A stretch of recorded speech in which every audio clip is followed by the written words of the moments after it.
Hey guys, Corey Hyden from Free Play Arcade. We are here in Free Play Denton, one of my all-time favorite arcades, talking to the staff about their favorite games. You might recognize the person to my left. This is Kelsie, my wife, general counsel of Free Play Arcade, and also staff member who gets to pick a favorite game. So let's just rush right into it. Kelsie, what is your favorite game at Free Play Denton? Marble Madness. Marble Madness. So we've got an Atari System 1 game. How do you play Marble Madness? It's actually really cool. It's, do you call it a roller ball? Trackball. Trackball. It's a big ball that you roll around and you can go any direction you want. You're a marble, much like the ball. It's actually, I used to play it on the Sega Genesis when I was a kid with my brother, Richard, and I loved it. I was so good. And you can play two-player. Two players simultaneous, which was pretty rare.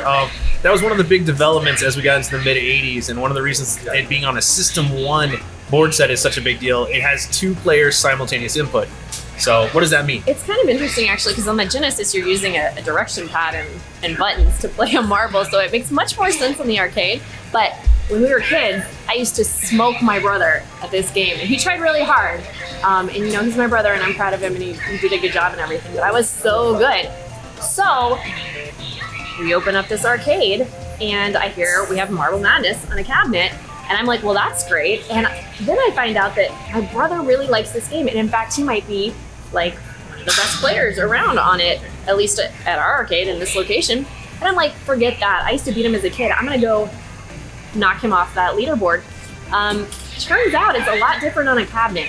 And if you've ever seen somebody play seriously, like when I watch my brother play, he uses his entire body, and it literally physically hurts his body to move it as fast and in the directions he needs to get it to go, to kick this ball up the places that he gets it. I can't even accomplish it.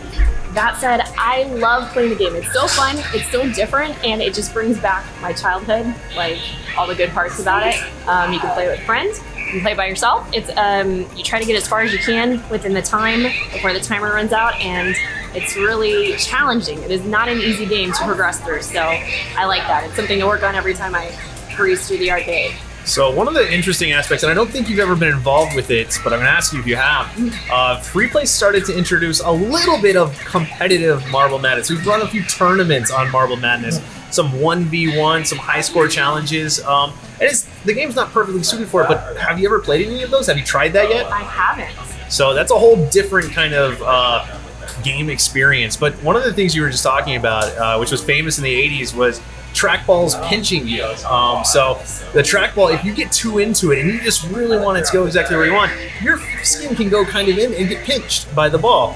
And there's famous videos of people playing Missile Command primarily, which had this huge trackball, and they have band-aids covering their spots all over their fingers where they get pinched. So can happen in Marble Madness, but I think the best way to play Marble Madness, and I want to know if you agree, is to just have fun, have a beer, and have someone standing next to you and just see how far you can get. I absolutely agree. So come play Marble Madness, one of the newer releases here at Free Play Denton.